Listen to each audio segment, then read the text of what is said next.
Welcome to God's Favourite Shepherds, a collection of 39 short stories rounding out the lives of mainly lesser-known Bible characters, with many of the stories ending with a short quiz. Listen now to the author of God's Favourite Shepherds, Bill Ackland. A Girl from Moab, A Life of Loyalty. Our people are descended from Abram's nephew Lot, from his eldest daughter. Lot's family was almost wiped out in the destruction of Sodom many years ago. His wife had died because she turned around to see her home going up in flames. Despite an angel warning the family not to look back, she was immediately turned into a statue of salt. Since that time, our tribe settled in the southwest part of Canaan. At this time, the people of Israel were liberated from Egypt. They were soon to enter the promised land that God had said He would give them. There was a spirit of hatred between these people and us. Our king would not let them pass through our land. When I heard the story of our nation's history, I thought our king's decision was unfair. Israel had said they would go only on the highway and not take any of our crops, nor even drink our water. Sadly, our king's decision turned out very badly for us in the years ahead. When I was growing up, something unusual happened. A family came into our town from the city of Bethlehem in the province of Judah, one of the tribes of Israel. We had heard there was a severe famine in their country. This family had come to stay in our part of Moab, as the famine had not extended to our area. The head of the family was Elimelech. His wife's name is Naomi. They had two sons, Mahlon and Chilion. I was fascinated to learn from an elder in our village the meaning of these names. Elimelech meant, "My God is King." Naomi meant, "My pleasantness." Mahlon meant, "sickness." And Chilion meant, "wasting." I was surprised to hear that the parents, whose names had lovely meanings, should give their sons such unhappy names. Incidentally, my name means compassion. Our village people soon got to know Elimelech's family, even befriending them, for they were such pleasant people to know. Sadly, not long after coming to our land, Elimelech, the father of the family, the one his family depended on to provide for them, died suddenly. Somehow they were able to survive with hard work and help from their neighbours. My friend Orpah and I were similar in age to Mahlon and Chilion. We grew up together, became close friends, and as happens with young people, we fell in love and married. I married Mahlon and Orpah married Chilion. However, our happiness was not to last. A short time later, both Mahlon and Chilion died. We were devastated. We couldn't believe that all our plans for children and a long life together were smashed on the rocks like the breaking waves. Naomi, our mother-in-law, must have felt her loss the most, as she had not only lost her husband, but both sons as well. The family had been in Moab for only 10 years. Following this tragedy, Naomi discussed the future with the remaining members of her family, Orpah and myself, her two daughters-in-law. She told us that she must return to Bethlehem, her hometown, for her family roots were there. It might even be possible to have returned to her Elimelech's ancestral land, as she was part of his family. Orpah and I said we would go with her. We couldn't bear seeing her making the long journey by herself to Bethlehem in Judah. Naomi said we should stay in our own country, but we wanted to go with her. Soon after, we started on our long journey. We took a few belongings packed in bags that we could carry on our backs. A short distance down the road, Naomi told us to go back to our parents' homes and let her go on alone. I was a little surprised that Orpah decided to do that. She kissed and embraced her mother-in-law for the last time and returned to her hometown. However, I had made up my mind, regardless of what Naomi said. I remember my exact words that were, "Do not urge me to leave you now. or tell me not to go with you on this journey? For wherever you go, I shall go. Where you stay, I shall stay. Your people shall become my people, and your God shall be my God. I want to die in the place where you die, and be buried there also. May the Lord punish me if I do not fulfill my promise, if anything but death comes between you and me." Naomi could see I was determined to go with her. She hugged me tightly and we walked on together. Many days later, we arrived at Naomi's hometown. The people of Bethlehem couldn't believe their eyes when they saw Naomi after being so many years away. They also wondered, who was this young woman with her? "Is this really Naomi?" they asked. She replied, quoting the meaning of her name, "Do not call me pleasantness anymore, but call me Mara," which means bitter. "For I fear that God has dealt very severely with me in the deaths of my husband and my sons. When I left Bethlehem, our family was complete, but now look at me.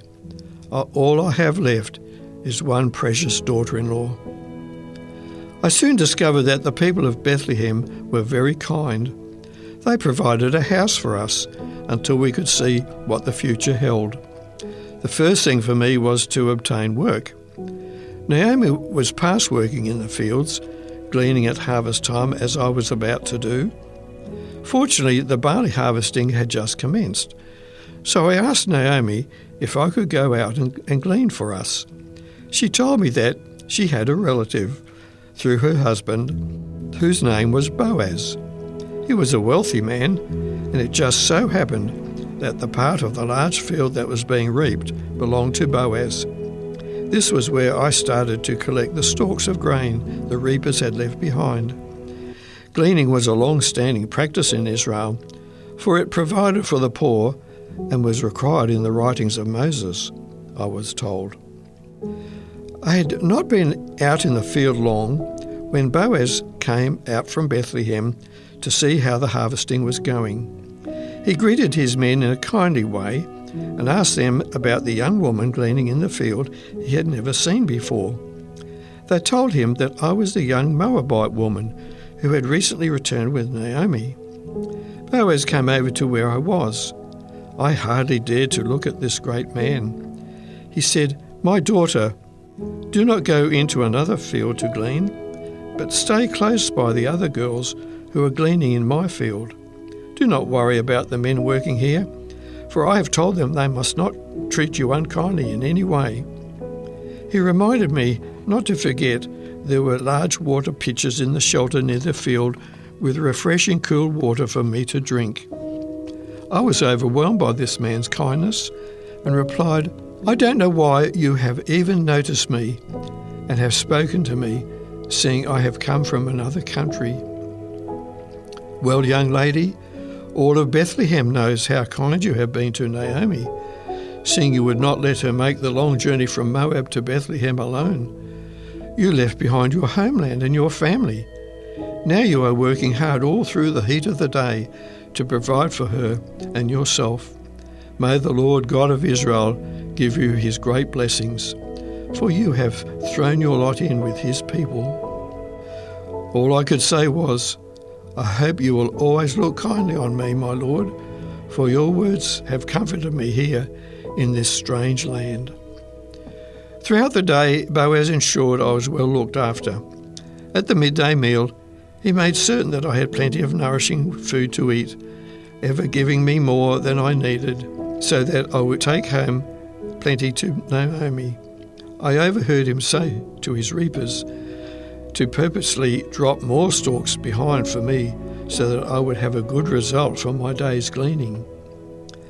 When I arrived home that evening, Naomi could hardly believe how much grain I had gleaned during the day.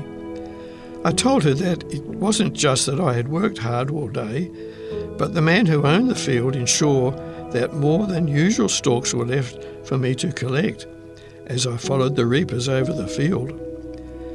"That is wonderful, my daughter. Whose field did you reap in?"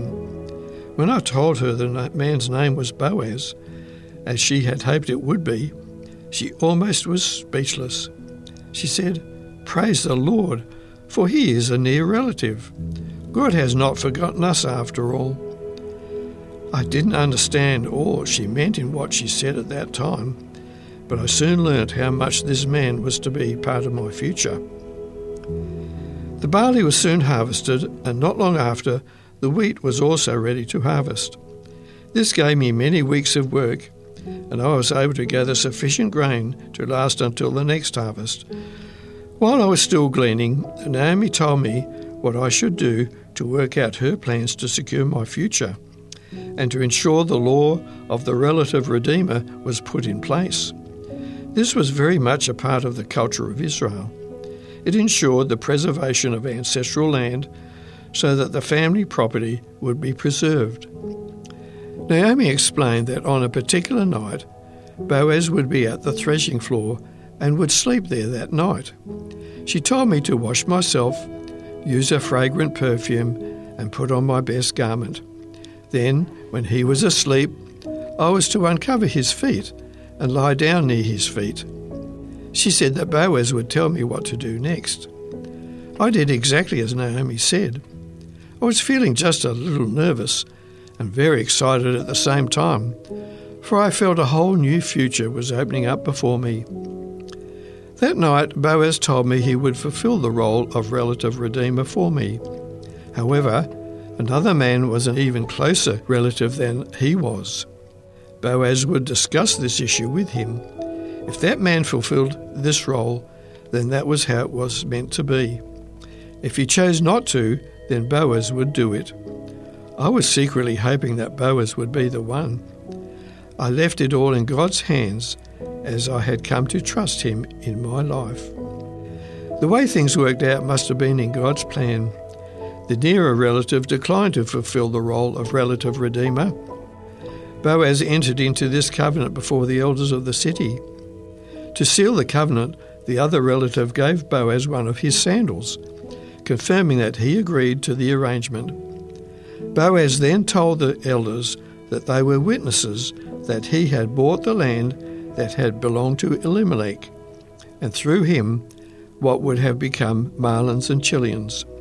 More than that, this covenant meant that Boaz would marry the young woman from Moab, to have children by her, and in so doing, the names of those who had died would be continued. So we were married. My joy was full, for not only did I have a kind and caring man as my husband, my future was no longer uncertain but secure. What more could I wish for? We named our baby Obed. God's blessing was upon me as I lived to see his son Jesse and my grandson David. My name is Ruth. You've been listening to God's Favoured Shepherds, a book with 39 short stories rounding out the lives of mainly lesser-known Bible characters. If you have any comments or questions, or to obtain a copy of this book, give us a call within Australia on 02 4973 3456 or send an email to radio@3abnaustralia.org.au. We'd love to hear from you.